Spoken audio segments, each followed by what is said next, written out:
Sportscast, September 3rd, 2019. If you haven't yet, please subscribe in all our channels, YouTube, Periscope, and iTunes. And if you're in iTunes, please leave a rating and a review. And if you are in iTunes, please leave a rating and review. It will help us out tremendously. Visit us on thesportscast.net. Again, thesportscast.net. Week 1 of college football is finished. The biggest game of the weekend lived up to its hype. Or did Oregon did not live up to its hype?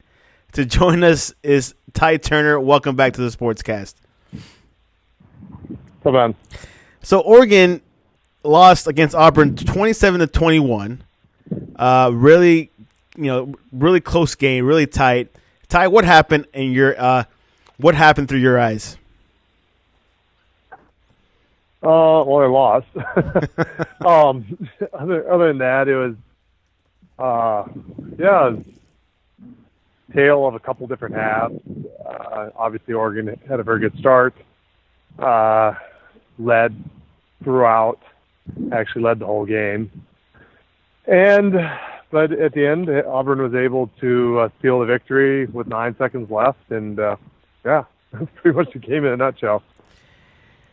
Justin Herbert had a huge run at the beginning of the game. Then he gave the ball to C.J. Verdell for a 1-yard run to make it a touchdown 7-0. And then he had a huge pass. Yeah. He didn't have a huge run. He had a huge pass. Yeah, huge pass. And then which happened at the 10-minute mark. And then, of course, Auburn in the first quarter had a field goal kick, a 40-yard field goal that made it 7-3. And then 2 minutes and 11 seconds left, Spencer Webb had a 20-yard pass from Herbert and made it 14-3. And then then before the half, there was a field goal by Auburn, made it 14-6. You guys were looking good in the first half. Yeah, I mean, in general, we dominated the first half. And a couple other plays that were really big was we had the ball. I think it started off. We got down into the red zone. We got down to the 2-yard line, and on 3rd and goal, he throws a pass to wide receiver Brian Addison, and he dropped it. He was wide open. No one was around him. Hit him right in the hands, and that would have been they would have been up 14-0 if he would have caught that. And so then they did a 19-yard field goal, which I didn't understand quite why they were doing a field goal, because I'm like, you're at the 2-yard line, just go for it. You know, you're playing in a big game against a good team, just go for it. Well, they kicked field goal, and the guy missed a 19-yard field goal. Like, what Division I college kicker misses a 19-yard? That's not even an extra point. It's so short. So that was the first one. And the second one was after a long, I think it was a 55-yard punt return by Jevin Holland. They had the ball 1st and goal at the 8-yard line.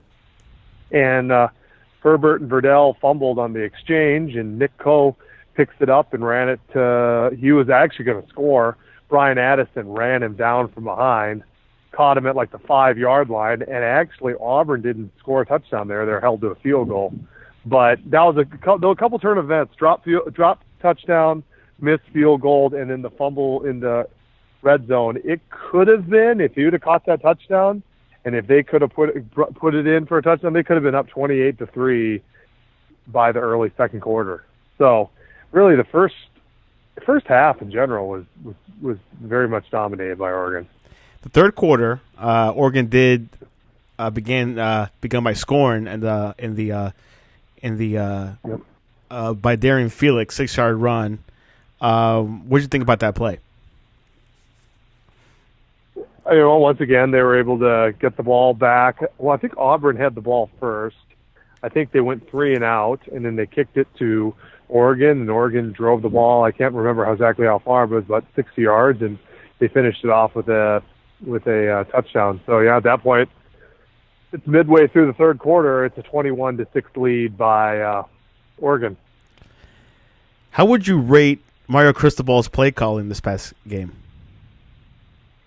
He's not the play caller, so it's kind of hard to rate him. No, sorry. How did you think he did coaching this game? Okay. Well, he's not the play caller, so he gets incomplete on that one. How did he do it managing the game? Well, he's been torn apart by the media. I think it specifically, it was like little things here and there. He actually called a timeout to start the game. That was kind of weird. I don't know why you need to call a timeout before the game's even started. That was a strange move. That's probably the third time he's done that since he's been head coach. I'm not even kidding. Third time he started a game with a timeout. Don't ask me why. It's always been on the road. It was in the bowl game against Boise State 2 years ago. It was against Washington State last year in Pullman, and now is this game. He started the game with a timeout. I don't know if it's a thing. I don't know what the purpose of that is, but it's happened. He also, late in the game, had 4th and 1. Justin Herbert was taken out of the game. He was down because of an injury. He wasn't really injured. He got his knee bruised. He clashed knees. It's more something that hurts really bad. It's not really an injury. Well, he called a timeout. First it was the injury. Then he called a timeout, and he was going to try to put Herbert back in. But then when he found out Herbert couldn't go back in, then he called another timeout. So he wasted 2 timeouts on one play. And the play they came up with was a basic read, and it got stuffed, and Auburn got the ball back, and then that ended up leading to their game-winning touchdown. So that, and I guess it was either Marcus Arroyo as the play caller and Cristobal as the head coach. But in the second half, start off the game. They had all these injuries at wide receiver. They had 3 of the top 6 wide receivers out, 2 projected starters in Brendan Schooler and Jawan Johnson. They had one of the co-starters at tight end, Cam McCormick, out. So arguably 4 of their top pass catchers were out. So you knew they had to do something different in order to open up the pass game, because you're just missing a lot of your talented receivers. And that was the most questionable group to begin the season with anyway. Even with everyone, there was a question mark because of how they played last season. Now, they had a good grad transfer come in. They signed a good recruiting class and brought in a couple of good guys. And so you thought they looked pretty good. Well, they had all these injuries, so then they were a huge question mark again. So you knew they had to do something to open it up. Well, they did good. They did good in the first half. They were calling RPOs, which is Ren pass option. They were doing quick shots, and then they would go to intermediate shots, and then they even took a couple of shots down the over the top. They had the long 45-yard catch to Johnny Johnson on the first series. They had the 30-yard touchdown to Spencer Webb, and it was a great. They're calling the game great. Run, short to intermediate passes, and then a pass over the top. It was unpredictable. It was nice play calling. Second half, it became a lot more predictable, and it pretty much was only short. There really wasn't a lot of intermediate or even over the top at all. And then it was running, and then the line wasn't getting quite as good a push. I think Auburn put another guy in the box. I think they brought another safety up to help make them basically force them to pass and take away the run. And I just didn't feel like the coaches adjusted very well. And then some of those time management with the timeouts and the overall just very conservative play calling, caused the game to slowly slip away. But Auburn did some good things. I mean, Auburn started to wear them down. Auburn ran the ball very good in the second half. Bo Nix made a couple of really nice passes at the right time. I don't know if they're beautiful, but he caught them off guard in the one, threw a touchdown. He twice, 2 different times, he caught them off guard pretty much and threw a touchdown.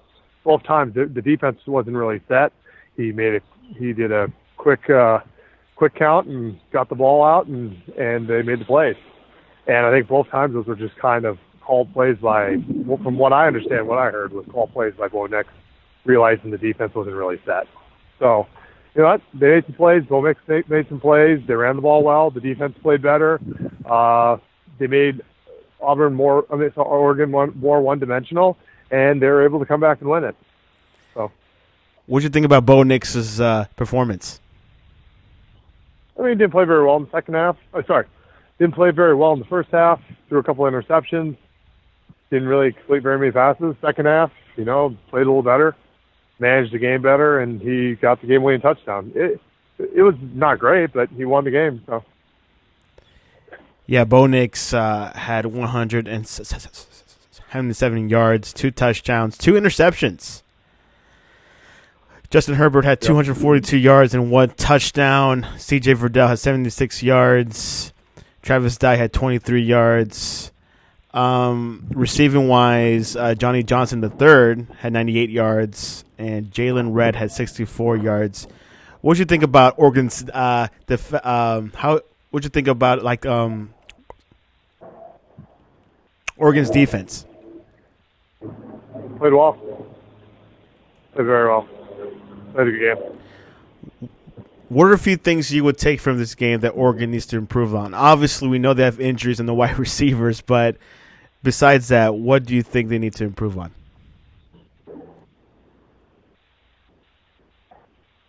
I mean, the coaches could play. I mean, the players or the coaches. I mean, what? Overall, if you think it's the coaches, it is what it is. I mean, I think as far as the team, I just, they have a good, solid defense, a good secondary, a good defensive line. They're not going to play pretty much anyone as talented. USC, but USC's a mess. But Auburn's probably the most talented team they're going to play all year long. So, I mean, they have a good defense. They have a good offense. Problem is they have injuries at wide receiver, and unfortunately, you just can't. There's not a whole lot you can do about that. Guys get healthy. I think guys like Juwan Johnson, Cam McCormick, they're going to be back within the next week or two.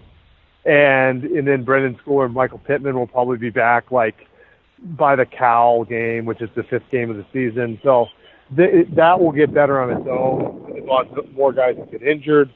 You have some young receivers like Spencer Webb, who obviously made that amazing catch. He's playing receiver now. He was a tight end, and you got freshman guys like Josh Delgado and Brian Addison. Addison obviously had the one really bad drop, but I think they'll get better. Heal up, get better, and play the game that you did. You're ahead the whole game. You're up by 15 in the third quarter. Oregon was. I thought there was a pretty even match, and it kind of really was a pretty even match. I just thought that Herbert was going to win the game, not Nix. But Nix also made a couple picks, just like I predicted, and made a couple mistakes, just like I predicted. And Oregon probably didn't capitalize on them enough. And, in the end, Auburn was able to steal the game. And a couple injuries at wide receiver and the inability maybe to go a little more vertical on them made them be able to play a little better defense in the second half. I think they're able to tighten up the defense because of the lack of vertical threat. But as a whole, and the coaches have to manage a better game. They have to be consistent in their play calling. They have to be consistent in their time management. And I just say a little better game by the coaching, to be honest with you. Because in tougher games, they're going to play better against better coaches, and they can't get out-coached. And so far in Mario Cristobal's career, he's been out-coached a couple times in close games. He just has. Which we talked about in the college preview show that, that we thought that maybe Mario Cristobal could out-coach Gus, but I guess, things turned around. Gus out-coached Mario. Well, I didn't say he's going to out-coach Gus. I mean, it was Justin Riley that said that, but you didn't say that. But yeah, I don't think I was. I don't know where he's coming up with that. Gus Malzahn has proven. Well, no, I mean, I don't know what you're laughing at. I mean, but Gus has more experience, Gus obviously. Yeah, I mean, Gus Malzahn played for a national title. Yeah, Mario has. What is Mario? No, Mario Cristobal had a losing record at FIU. I know it was a tough situation there, and he really inherited just a bad job. And he ended up getting fired, and he ended up working under Saban as the offensive line coach and the recruiting coordinator. The fact is Gus Malzahn's a more proven head coach. I remember when Justin said that, I was like, "What are you talking about?" Well, I was right. You're right. I didn't think he was going to outcoach. Yeah, I didn't think he was going to outcoach Gus Malzahn. Malzahn's more experienced. He's proven more. I don't think right now Cristobal needs to get better because so far, last 2 years. I've seen him, and including the bowl game against Boise State the year before when he took over, I've seen Mario Cristobal straight up be outcoached several times. I've seen David Shaw for Stanford outcoach him. I saw Mike Leach for Washington State outcoach him. I saw Kyle Whittingham of Utah coach him, and I saw Gus Malzahn of Auburn coach him. So I've seen 5 instances where Mario Cristobal's poor time management, some bad from. He's not the play caller, but he still is the one in charge of the team. If he can tell the play caller, hey, keep up the pace, keep moving the ball, keep taking shots, keep it going. And then if you can't execute it, then that's on the players. I mean, if you can't execute, guys are dropping balls. Like, dropping balls, that's not the coach's fault.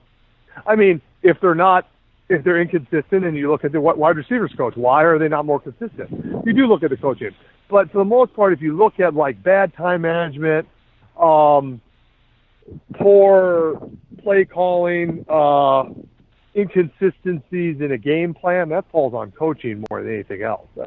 That's where coaching is very significant in when a game is even as far as, like, talent. And that's what really was what it was. Auburn and Oregon were pretty dang even when it came to talent. And honestly, the difference was they're the better coach team in that game. The next 3 games for Oregon is Nevada, Montana, and Stanford. The Stanford game will be on September 21st. That's the next big game. That's something that we're looking forward to it. But what are your thoughts about that game? I know it's in 3 weeks, but is that a game that obviously has been turned into a must-win? As far as making the college football playoff or what? Winning the Pac-12 and potentially going to the playoffs. Yeah, I mean, for them to make the playoff, they have to win out. Plain and simple. Oregon can't lose again to make the playoff. If they do win out, they will have won 12 straight games, would have won the Pac-12, would have some quality victories over teams like Stanford, Washington State, and Utah. You know, if they can win out, they have and then they barely lost this game, and take into account that they had so many wide receivers injured, which they do. The committee takes in if people are missing key players at key positions, that does come into play if it happened in a close loss. So, yeah, I think if they win out, they have a chance. But if they don't, they're out of the playoff. As far as the Pac-12, they're undefeated in Pac-12 play. They haven't won, they haven't lost. So a loss to Stanford would put them in the loss column, but, come back and beat other teams like Washington and Washington State. I think Stanford is a little bit outmanned, especially now that KJ Costello's out. I don't know how long he's out for, but he's their starting quarterback. He's out currently. And Walker Little, who is our All-American projected first-round draft pick, he's out for an extended period of time with a knee injury. So Stanford's their offense didn't look very good the other day. I saw them play against Northwestern. It was 17-7. One of their touchdowns was a defensive touchdown. Their offense doesn't look very good with 2 of their best offensive players. I don't think it's at Stanford, but home field advantage at Stanford's not that great. Paul Alto does not exactly fill the seats. I wonder why. And also it's Northern California where there's a lot of Ducks, and they usually get a pretty good turnout. Duck fans do in Northern California. So I think I'd be surprised if Stanford beats Oregon. And Oregon's going to come out really because we blew that game last year at home, and that's one of our biggest rivals. I mean, that's our perhaps, and that the senior class that's coming back of Justin Herbert, Troy Dye, Shane Lemieux. They've never beaten Stanford. They lost every time. So between that, being a North rival, what happened last year, and the fact that I just don't think Stanford's that good, I think Oregon's going to beat them. And also, Juwan Johnson, Cam McCormick, I think Lance Wilhut, a freshman, will be back. Pretty much the only 2 guys that won't be back for that game for the receiver position is Brendan Schooler and Micah Pittman. And once again, as I said before, Schooler, it's more the leadership role. I don't think he's necessarily as good a receiver as like even a Red or a Johnny Johnson III or a Juwan Johnson or maybe even a Spencer Webb. So I think once they get a couple of those guys back, the receiving core will be better. I feel pretty confident right now, unless Mario Cristobal just somehow loses the game for his team. That you sound very disappointed with him, don't you? It's his game. Okay. Being a good coach comes down to there's so many different factors that go into being a good coach. If you want to, as a recruiter, Mario Cristobal is one of the greatest recruiters for any head coach in college football. He's a terrific recruiter. He always was a terrific recruiter. He's also a very good leader. He's a good motivator. He has a type A alpha personality. You could tell the guys really play hard for him. It's not like the culture's bad. He's a good culture guy. Like, so the culture of Oregon is like, you know, they you could tell it's strong. They play hard and they're motivated. You could tell that. Where Mario Cristobal is, some of the details is where he struggles, and he needs to get better at. And it's just, for one, he seems to panic a little bit in games. He sometimes gets too overtly conservative, and I think little details of managing games is where a guy that more experienced guys, maybe little guys that maybe are a little just more calm under pressure. Some coaches can be very calm amidst the greatest turmoil. They can just be calm. It's the gift more than anything else. Probably a learned trait a little bit, but the gift of just staying calm and trusting the process. And I think he probably needs to do that sometimes more. It seems like he goes off of script and when things don't go on script, and it like panics him a little bit. And you can't panic. You have to stay in control because you're the head coach of a football team. You're the guy that is leading all these guys onto the field and calling plays and making decisions. So, that part. But yeah, back to Stanford game, I think Oregon's just better talent-wise, and I also think they're going to be very motivated. They lost last year. It's a big rival. I think they win that game. I don't think their schedule's that hard. I just don't. I don't think the teams are as talented as them. I mean, all I'm saying is Stanford and Washington State, and then Washington, obviously. Those three games. Washington's a tough game. Yeah. Washington's a tough game. That's the biggest game after Auburn. Yeah. I mean, I pretty much have it. Like I still don't have. I'm not totally sure. Like Peterson's a better coach than Cristobal. I've heard. As of right now. I've heard. Yeah. Yeah. Well, yeah. That means one of the better coaches in college football. I mean, some people even say he's third after Saban and the Clemson coach. Well, yeah, because if you go back to Boise State, he's just been a winner. He's won 10+ games in his 12 years as head coach, like every year, but like 2. And that was like his first 2 years at Washington. When Washington, he inherited a team that just wasn't very good. So, yeah, I mean, he's a good coach, and it's at Washington. They're very good at Washington. I think they're like 22-1 over the last 4 years. I'm not giving them that game yet. I'm going to see how they play. I'm going to see how they play. I think they win the next 5. I'm going to see exactly how they look. And then if they go in there just rocking and rolling and maybe Washington doesn't look as good, maybe Washington does look a little inconsistent, then yeah. But if I was going to say right now, I think Washington wins.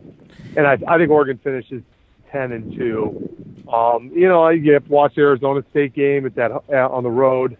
USC's a mess, and they lost their starting quarterback. ACL. They're playing a true freshman. Who knows what happens to them? They could be 2-10 this year. Like, I just don't know. I wouldn't trust them. And it's not a walkover who yet. else is? Washington State's a tough game, but I really think Oregon. It is coming off the Washington game, which does worry me. But that Washington State has beat us 4 years in a row. The guys have never beaten them, and it's at Austin Stadium. I think the crowd will really come out for that game because that's actually the best home game. Like all their best games are on the road this year, like Auburn, Washington, Stanford. That's but a tough their best schedule. home game is against Washington State. So I think they come out there, and I think because of the talent advantage and the home field advantage that they beat Washington State. But Mike Leach, got to always watch him. He's a very good coach. And, of course, don't forget the Oregon State game, the very last one. What about it? Nothing. It's just rivalry, state rivalry, but there's not much going on there. Oregon State's not going to beat them. I know. I mean, we've beaten Oregon State by like 50 points last year and like 60 the year before. I mean, no. Did you see their defense the other night? Oregon State's not beating. I've been very sarcastic in that comment, but yeah, you might. Oregon State. They might not even win. They wouldn't even win the FCS championship, let alone beat Oregon. Oregon has dropped to the 16th spot in the AP Top 25 poll. Auburn went up to 10th, which not surprisingly. So Oregon's not in a bad position, but if they keep winning it out, maybe they'll scoot up a little bit. But 16th is farther a little bit, but it's okay. Another big game. They're fine. That's not a big drop. 16. Yeah, that's not bad. I mean, they lost. It could have been worse. It could have been worse. You think there's like two teams that are going to lose in front of them this weekend? They could be moving up after this weekend. Yeah, Florida went to 11th. So no, but there's like who's playing this weekend? I'll let you know. Well, I mean, like LSU and Texas play this weekend. Texas A&M, Clemson, Texas A&M, and then Nevada, there's Oregon. Other good teams that are. Nevada's not and good.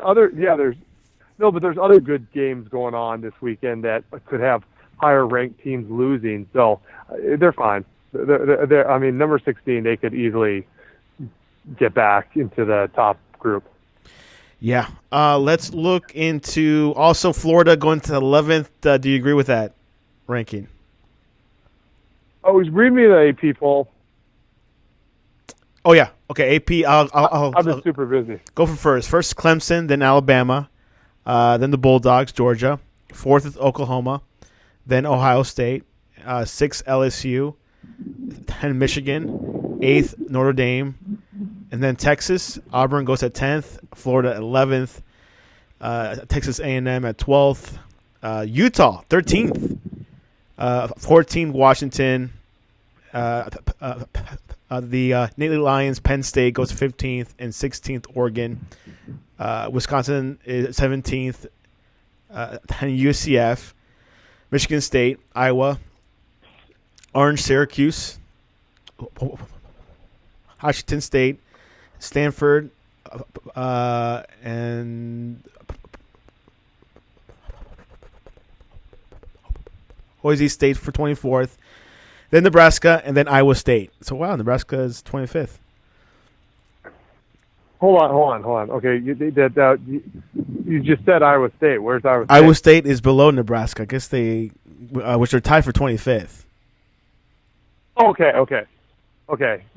And who's 24th? 24th is Boise State. Okay, who's 23rd? 23rd is Stanford. Okay, who's 22nd? Sorry, it got Washington State there for a while.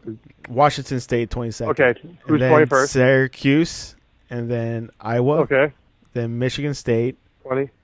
Then 19. UCF, 18. Then Wisconsin, and then Oregon. Okay, I got it now. Okay, sorry. The last bit it was. Yeah. I mean, I don't know if he was cutting in and out, but I couldn't really hear the teams you were saying. Okay. Yeah, Florida dropping 11th. I agree with that. Yeah. Okay. I mean, they didn't play very good the first week. So Auburn should have jumped over them, and at 9, I'd say, that's good. Texas is 9. That's cool. You got a top 10 matchup, and A&M's 12, and A&M plays against Clemson. Oh yeah, that's good. Sure. Another big game of the weekend, which was really hyped up, was Oklahoma beating Houston 49-31. But obviously, it was about Jalen Hurts' first game at Oklahoma. Did you see the game, and what were your thoughts? I didn't watch much of the game. I heard Jalen Hurts had a really good game. I mean, it's not hard. It's hard to look bad in Lincoln Riley's offense. Lincoln Riley is one of the best. He is not one of the best, probably the best offensive mind in college football. So it's not surprising their offense just rolls. I mean, they're going to score points, and quarterback just needs to be able to execute what is out there for him, which is a lot of talented guys, talent wide receiver, talent running back, and just a great offensive team. So, I wasn't surprised. Good game by Jalen Hurts. Of course, Nick Saban had a few things to say that he's really happy and proud of Jalen Hurts, and he claims that he never saw the game, but he heard about it.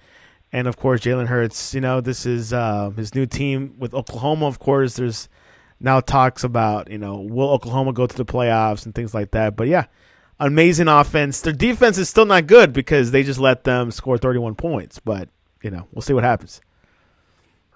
Yeah, I guess their defense gave up 31. I mean, there's probably a little bit of a culture thing going on. But, yeah, they have a great offense. Anything else before we head into predictions?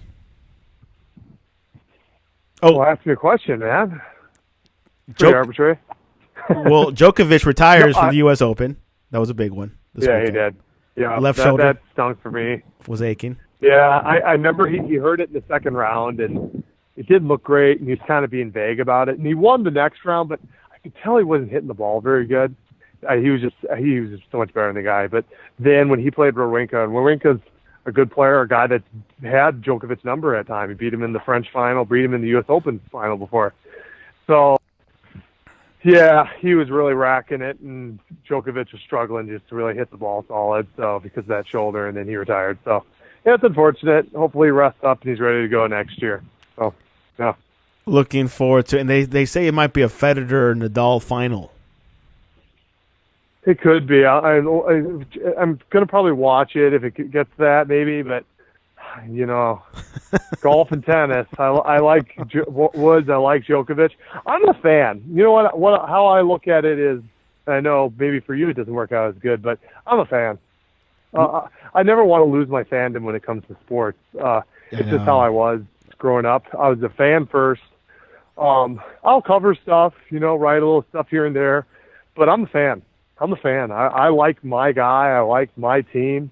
And if they're not doing well, then I really, I might not watch any more of a tournament. I might not watch any college football for like a while, Yeah. And it's just kind of my fandom. And unless I was getting paid to be a sports analyst, which I'm not. Which you may be in the future.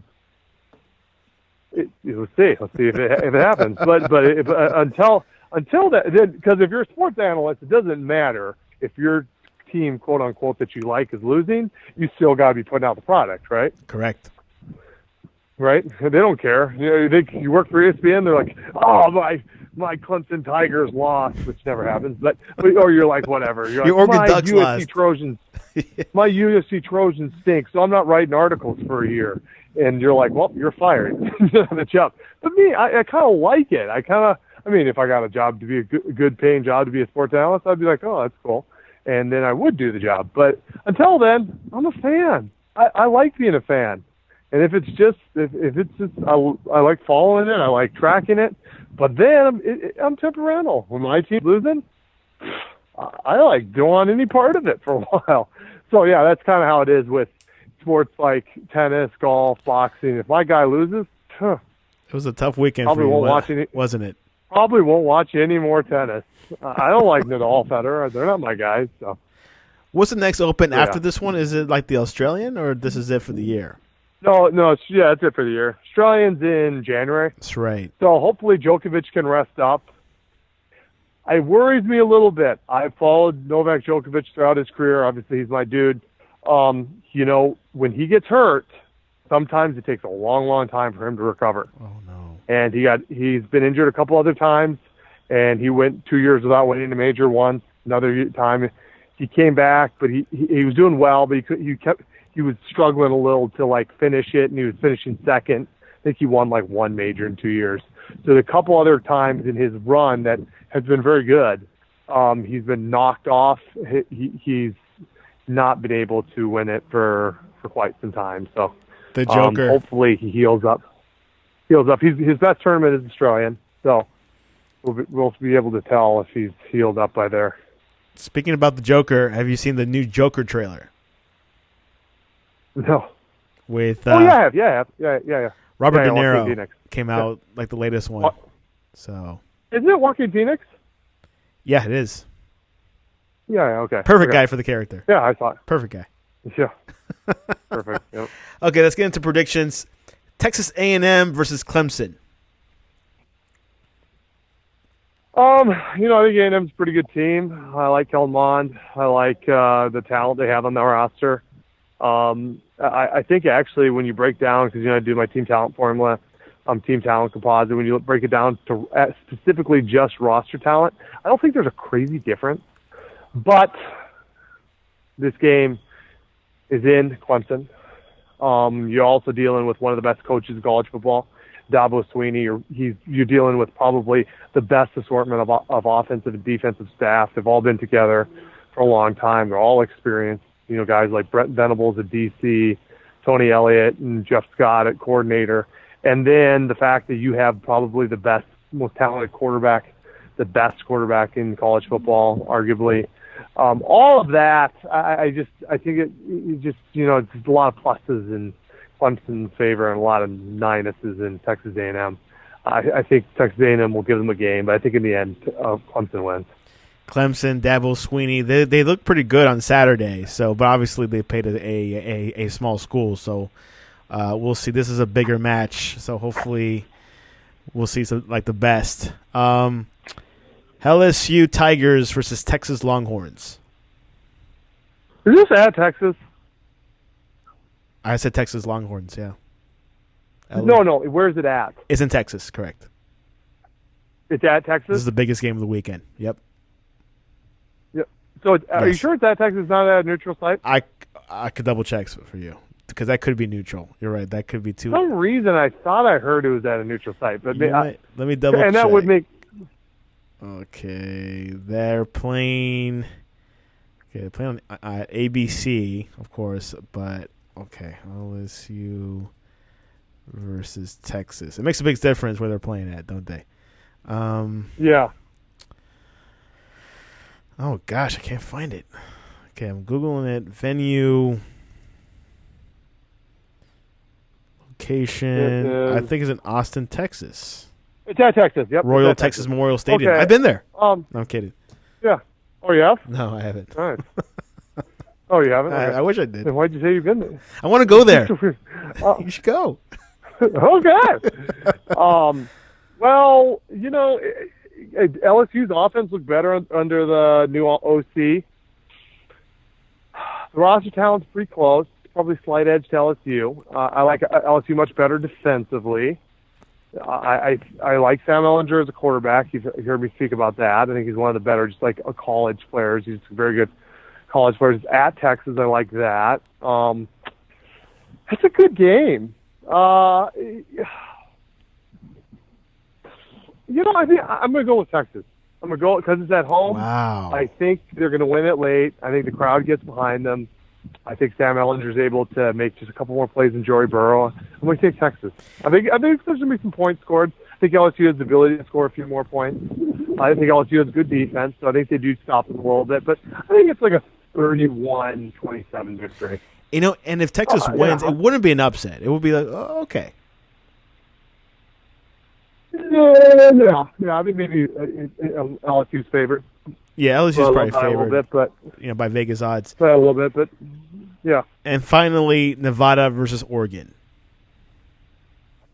Oh, there's no other? Because isn't there some other good games? I pull up the ranking games, so the ones that really are ranked high. But yeah, go for Nevada and Oregon, and then I'll look for the other ones.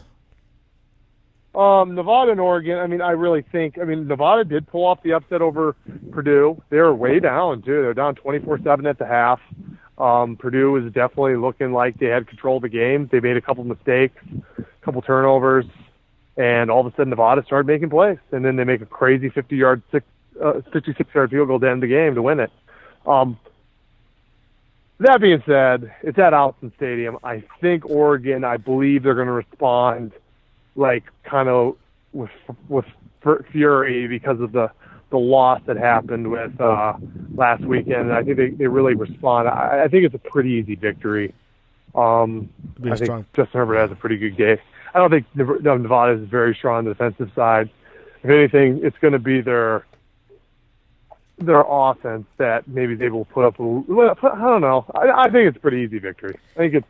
Yeah. Yeah, it should be, as expected. USC, Stanford at USC. Is that something you want to predict on? Yeah. That's an interesting game. Yeah, sure. That's an interesting game.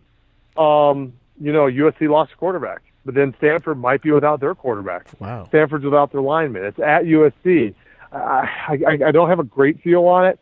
Somehow I just like the culture with Stanford and David Shaw better than Clay Helton. I'm going to go Stanford, but I don't think it's a great game. California at Washington. I don't.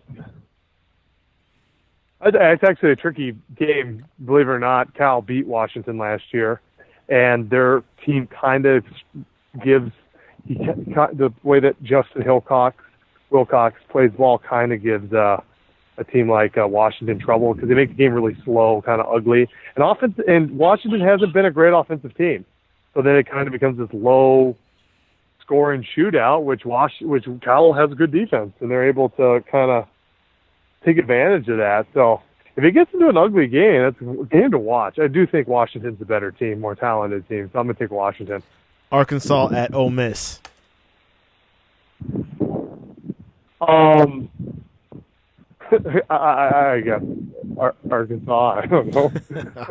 That's a big SEC game. Nebraska at Colorado. I was going to say, that's not a big SEC game. Those are like two bottom dwellers in the SEC. Big time. Big for who? For Justin. But anyway, a big game for him. You think that's a big game? Well, if you think that's a big game, then just because he's an SEC homer, that's not a big game. Those teams, there's a good chance neither of those teams make a bowl game. Nebraska versus Colorado. Yeah, I wasn't impressed with Nebraska.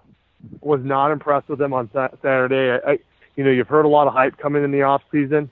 Could have been they were playing South Alabama, FCS school. First game, but they were not. They were not impressive. They won 35-21 with 2 touchdowns coming on defense and 1 on special teams. Take those away, they actually got scored offense by a FCS school. Adrian Martinez turned the ball over a couple times, pretty bad turnovers. It just wasn't great. I mean, they just did not play a very clean game. It was not a great performance by Nebraska. That being said, I really think they're going to come out this week, and I think they're going to be better. I think they're better than Colorado, and I think they beat Colorado. But, yes, I hope to see a little better performance out of the Cornhuskers this week, especially offensively. The Cornhuskers make another statement this weekend. Random question.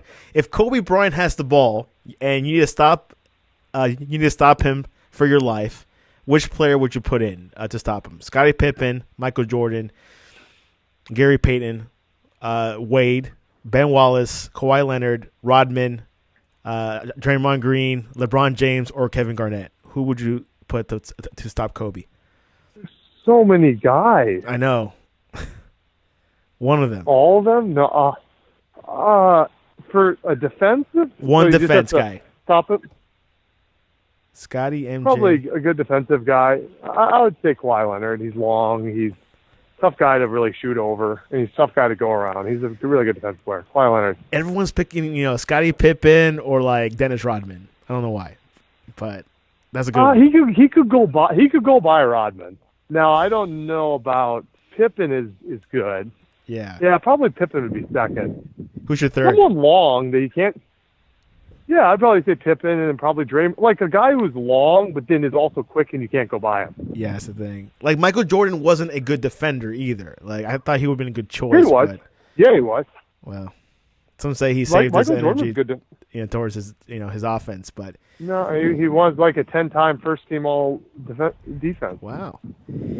And I saw him like he wouldn't guard well. I mean, he had trouble guarding Reggie Miller as well, but that's just another. Well, he had trouble. He's just not quite as big a guy. So if a guy that was a little longer could shoot over him, and that's where like length when it comes to basketball or football, guys that are really long, they're tough to get around, throw balls over, shoot balls over because they're long. They can reach up and knock your ball away. So that's where having really long arms and being a long individual is positive.